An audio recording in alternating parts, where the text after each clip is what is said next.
देख सकते हैं आयकर विभाग के मुख्य कार्यालय के ऊपर कांग्रेस के कई है वो पदाधिकारियों ने आज है वो यहाँ पर विरोध प्रदर्शन किया है। नेशनल हेराल्ड की जो संपत्ति है उसको लेकर अभी हमारे साथ में जोधपुर शहर पूर्व विधायक है मनीषा जी कुमार। मैडम आज क्या था, कैसे क्या हुआ नेशनल हेराल्ड की जो संपत्ति है? देखिए, जिस तरीके से आज़ादी का अखबार जिसने आज़ादी की लड़ाई में अपनी अहम भूमिका निभाई, कांग्रेस पार्टी ने इस अखबार का निर्माण ही आज़ादी की लड़ाई के लिए किया ताकि आम जनता तक आज़ादी की बातें पहुंच सके, क्रांतिकारियों की बातें पहुंच सके। जिस तरह उस समय लाला लाजपत राय, नेहरू जी, गांधी जी, पटेल साहब, मौलाना आज़ादों ने आज़ादी की लड़ाई के लिए जो संघर्ष किया, कार्यकर्ताओं को आह्वान करने के लिए, आज़ादी की लड़ाई में कूदने के लिए नेशनल हेराल्ड जैसे अखबार की स्थापना हुई। लेकिन आज बीजेपी सरकार ऐसी एक संस्था को विरोधी बता रही है और इसमें गबन का आरोप लगा रही है। ये किसी प्रकार का कोई गबन नहीं है, ये एक ऐसी संस्था है जिसने देश की आज़ादी में अपना योगदान दिया। हम बीजेपी सरकार, मोदी सरकार से ये कहना चाहेंगे, आप केवल और केवल इन बातों पे ही विचार करते हैं, ये विचार नहीं करते कि युवाओं को कैसे रोजगार मिलेगा, महिलाओं पर अत्याचार कम होंगे, कानून व्यवस्था जो बिगड़ी है वो सुधरी जाए, बेरोजगारी कम करे। इन बातों पर आप काम नहीं करेंगे, आप करेंगे नेशनल हेराल्ड पर गबन का। कोई प्रकार का गबन नहीं है, ये साफ सुथरा अखबार था और आज भी साफ सुथरा अखबार है। पिछले टाइम जिस तरह 5-5 दिन 6-6 दिन राहुल जी के और सोनिया जी को बैठा कर ईडी ने पूछताछ की, वो साफ सुथरे निकले, किसी प्रकार का कोई प्रश्न चिन्ह नहीं था। आज पुनः वही विचार वापस मोदी जी को आया है और एक बार पुनः वो गलती करने की कोशिश कर रहे हैं। जब तक राहुल जी और सोनिया जी पर ये नहीं खत्म करेंगे ये ईडी की कार्रवाई, ऐसी तरह कांग्रेस सड़कों पे रहेगी और आंदोलन करती रहेगी। अभी है वो प्रताप सिंह खासियाबाद के भी ईडी की कार्रवाई। इनके पास और कोई काम ही नहीं है साहब। इंजन सरकार है, डबल इंजन सरकार कहते हैं। जैसे जो मोदी करता है वो इनके मुख्यमंत्री करते हैं। तो मोदी जी ने ईडी बुलाई तो प्रधानमंत्री जी ने भी ईडी बुला ली। वो ये नहीं करेंगे कि प्रधानमंत्री जी अगर गलत काम कर रहे हैं तो अपने लोगों को कहे कि आप गलत कर रहे हो, आप विकास करो, महिलाओं को सम्मान दो, युवाओं को रोजगार दो। ये काम वो नहीं कर रहे हैं। वो देखा दे कि डबल इंजन सरकार ऐसे ही चलेगी साहब।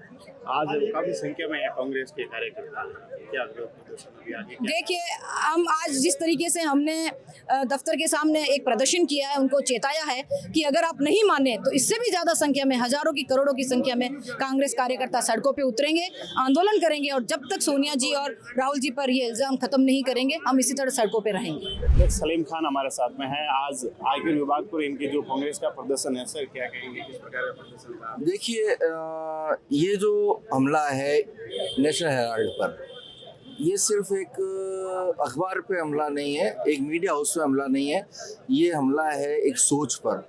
नेशनल हेराल्ड का इतिहास शायद लोगों को पता नहीं है। नेशनल हेराल्ड आज़ादी के समय स्वतंत्रता सेनानियों की आवाज़ बनकर पूरे देश में गूंजती थी और अंग्रेज़ों को भगाने में नेशनल हेराल्ड का बहुत बड़ा रोल रहा है। हम ये आरोप लगाते हैं कि भारतीय जनता पार्टी की सोच जो आरएसएस से मिलती है, आरएसएस उस वक्त भी अंग्रेजों की मुखबिरी करता था और आज भी उसी सोच के तहत आज़ादी के इतने साल बाद भी जब इनके हाथ में सत्ता आई तो तभी से ये नेशनल हेराल्ड के पीछे पड़े हुए हैं। हम उनको ये चेतावनी देना चाहते हैं कि अगर उन्होंने ये कार्रवाई बंद नहीं की, ये छापे बंद नहीं किए, राहुल जी और सोनिया गांधी जी पर जो कार्रवाई की उसको वापस नहीं लिया, तो ये तो एक सांकेतिक प्रदर्शन था। इसका स्वरूप भी बदलेगा और इसमें तेजी भी आएगी। ईडी की है वो लगातार कार्रवाई। देखिए, अब जब इनके पास करने को कुछ नहीं है, इनके पास हीरो नहीं है जिसकी बात कर सकें। हम लोग नेहरू की बात करते हैं, इंदिरा की बात करते हैं, गांधी की बात करते हैं, सरदार पटेल की बात करते हैं, सुभाष चंद्र बोस की बात करते हैं। ये तमाम लोग कांग्रेस के अध्यक्ष रहे आज़ादी से पहले और आज़ादी के बाद। इनके पास हीरो नहीं है। जब इनके पास हीरो नहीं है तो ये बात क्या करेंगे? बात सिर्फ ये, हम लोगों के जितने भी संस्थान हैं जो हम लोगों ने बनाए हैं, या आज़ादी से पहले जो संस्थान आज़ादी के लिए जो लड़ाई कर रहे थे, उनको बदनाम करने की कोशिश कर रहे हैं। ये इनका मुख्य एजेंडा, ये इनकी मुख्य मांग है। आज देखिए आप, महंगाई किस चरम सीमा पर है। आज अमेरिका जो इनका डोनाल्ड ट्रम्प जो अभी इनका राष्ट्रपति बना है अमेरिका का, मोदी जी कहते हैं कि अब की बार ट्रम्प सरकार पिछले चुनाव में जब गए थे, जब ट्रम्प हारे, उसने टैरिफ रेट को कहां से कहां पहुंचा दिया।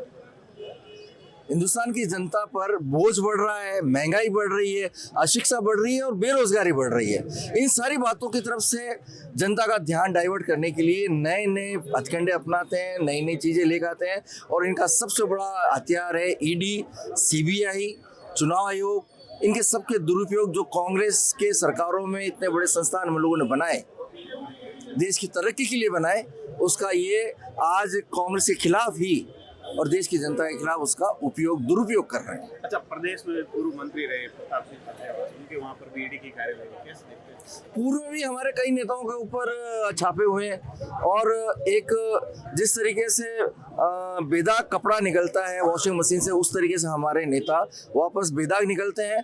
आज देखिए, जब से इनकी सरकार आई है, कांग्रेस के कितने नेताओं के ऊपर इन्होंने छापे मारे हैं, कितने नेताओं पर कार्रवाई की, क्या एक भी जेल में है? आज मैं चैलेंज करता हूँ इनको कि आज से पूर्व जितने भी नेताओं के ऊपर इन लोगों ने कार्रवाई की है, ये चार्जशीट दाखिल करने की स्थिति में नहीं है। ये कार्रवाई करते हैं, बस अखबार में सुर्खियां बटोरते हैं, जनता का ध्यान डाइवर्ट करते हैं और उसके बाद खुद ही भूल जाते हैं। ये मेरा चैलेंज है इनको कि आप किसी भी नेता को जेल में तो डाल के बताइए। ये नहीं करेंगे, ये सिर्फ जनता को बरगलाने की कोशिश करते हैं। अच्छा, प्रदर्शन था आज और किस लिए विरोध प्रदर्शन किया गया है आय के विभाग?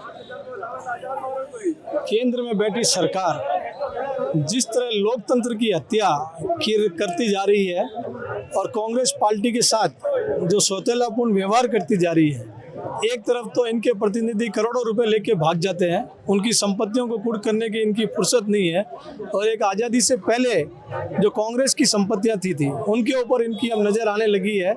इसके विरोध के अंदर, और जब नेशनल हेराल्ड की पूरी जांच होगी, उसके अंदर राहुल जी को और सोनिया जी को पूरी तरह से बरी कर दिया गया था, फिर ये वापस एक झूठी चार्जशीट सरकार में दे करके उस प्रॉपर्टी पे कब्जा करने की जो भारतीय जनता पार्टी की चाल है, उसके विरोध में आज पूरे भारतवर्ष के केंद्रीय सरकार के कार्यालयों के बाहर कांग्रेस पार्टी द्वारा प्रदर्शन किया गया। और इस प्रदर्शन के अंदर ये भी संकल्प लिया गया कि अगर इस कार्रवाई को नहीं रोका गया तो आगे के इस आंदोलन के रूप में इसको और बढ़ाया जाएगा। ईडी की कार्रवाई है वो लगातार, ईडी की कार्रवाई लगातार कांग्रेस के लोगों पे, विपक्षी पार्टियों पे होती जा रही है।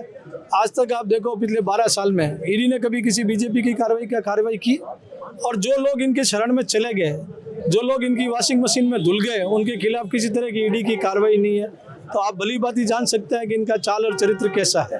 नेशनल हेराल्ड जो उसमें अंग्रेजों की दमनकारी नीति के खिलाफ वो चल रहा है, उसके ऊपर किस लिए ये विरोध? देखिए, आज़ादी से पहले नेशनल हेराल्ड का जो रोल था, उसके ऊपर इनकी जलन की भावना से ये उसको ख़त्म करना चाहते हैं, उसके नाम को ख़त्म करना चाहते हैं, इसलिए उन्होंने इस तरह का स्टेप उठाया। अब आगे आपकी क्या कार्रवाई?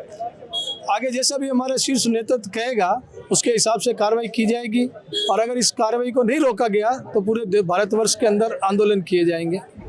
आज हम अभी राहुल गांधी और सोनिया गांधी के जो पुराना अखबार था इनके वडेरों का, कहते हैं ना आज़ादी की लड़ाई के टाइम में हेराल्ड वाला, तो उनके ऊपर जानबूझ के सोची समझी साजिश के तहत, क्योंकि राहुल गांधी अभी गुजरात में गए थे सम्मेलन में, कांग्रेस का सम्मेलन था, उन्होंने भाई क्या आज़ादी अपन को यहीं से शुरू मिली थी, अब अपन कांग्रेस को मजबूत में यहीं से करें, तो मोदी उनको डर लग गया, उनको डीमोटिवेट, हताश करने के लिए उन्होंने ये प्लान बनाया ताकि ईडी जानबूझ के भेजा। ये केस तो पता है पहले चला था, सही हो गया, कोई दाग भी नहीं लगा, फिर भी इन्होंने सोची समझी साजिश के तहत किया। जैसे नोटबंदी सोची समझी साजिश के तहत की थी मोदी ने कि भाई पुराने जो भी पैसे वगैरह हैं वो आर्थिक रीति से कमज़ोर हो जाएं और मेरी पार्टी मजबूत हो।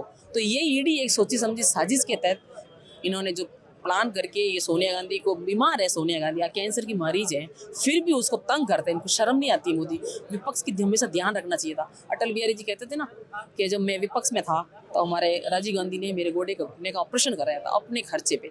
वो होते हैं प्रधानमंत्री, और आज जो प्रधानमंत्री हैं वो ऐसी दुश्मन की भावना से देखते हैं। क्यों? विपक्ष को हमेशा एक भाईचारा है, ये एक होता रहता है, पार्टी विपक्ष नहीं होगा तो प्रजातंत्र खत्म हो जाएगा। तो यही मोदी ने जो सोची समझी ईडी का जो प्लान बनाया, इसी वजह से आज हम सभी शहर और देहात, महिला कांग्रेस, यूथ कांग्रेस, मैन कांग्रेस सभी इकट्ठे होके इनकम टैक्स पे आज धरना दिया हमने, ताकि उनको मोदी के कान में कुछ सुई रहेंगे और ये वापस लेवें, ताकि तंग नहीं करें। इसी वजह से हम, अगर हमारे नेता बड़े कहेंगे, आदेश देंगे हमको कि हमको सड़कों पे उतरना पड़े, हमको जेल में जाना पड़े, तो भी हम जाएंगे। क्यों? जेल में इंदिरा गांधी के साथ भी यही होता। उस टाइम मेरे को याद है, बचपन में मेरे फादर गए थे तो वो जेल भरो आंदोलन किया, तभी इंदिरा जी को छोड़ा था।